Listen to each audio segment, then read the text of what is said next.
حضرت ابو لبابہ بن عبد المنذر رضی اللہ تعالیٰ عنہ سے روایت ہے کہ نبی صلی اللہ علیہ وسلم نے فرمایا، جمعے کا دن تمام دنوں کا سردار ہے، اللہ کے ہاں اس کی عظمت سب سے زیادہ ہے، وہ تو اللہ کے ہاں عید الاضحیٰ اور عید الفطر کے دن سے زیادہ عظمت والا ہے۔ اس میں 5 باتیں ہیں جو اس کی افضلیت کا باعث ہیں۔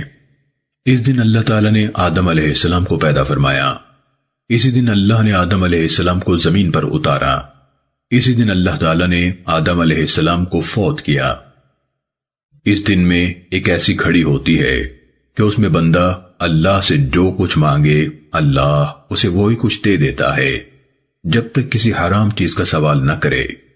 اسی دن قیامت قائم ہوگی، ہر مقرب فرشتہ، آسمان، زمین، تمام ہوائیں، پہاڑ اور سمندر جمعے کے دن سے ڈرتے رہتے ہیں۔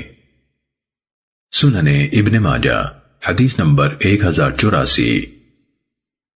حضرت ابو ہریرہ رضی اللہ تعالیٰ عنہ سے روایت ہے کہ رسول اللہ صلی اللہ علیہ وسلم نے فرمایا، جمعے کی نماز سے گزشتہ جمعے تک کے گناہ معاف ہو جاتے ہیں جبکہ کبیرہ گناہوں کا ارتکاب نہ کیا جائے۔ سننے ابن ماجہ حدیث نمبر 1086۔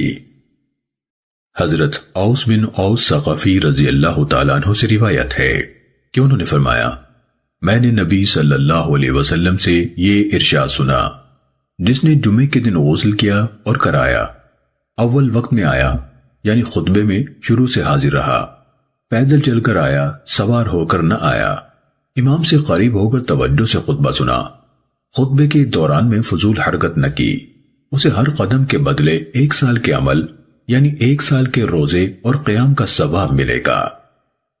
سننے ابن ماجہ حدیث نمبر 1087۔ حضرت عبداللہ بن عمر رضی اللہ تعالیٰ عنہما سے روایت ہے، انہوں نے فرمایا، میں نے نبی صلی اللہ علیہ وسلم کو منبر پر کھڑے ہو کر یہ فرماتے سنا، جو شخص جمعہ پڑھنے آئے اسے چاہیے کہ پہلے غسل کرے۔ سننے ابن ماجہ حدیث نمبر 1088۔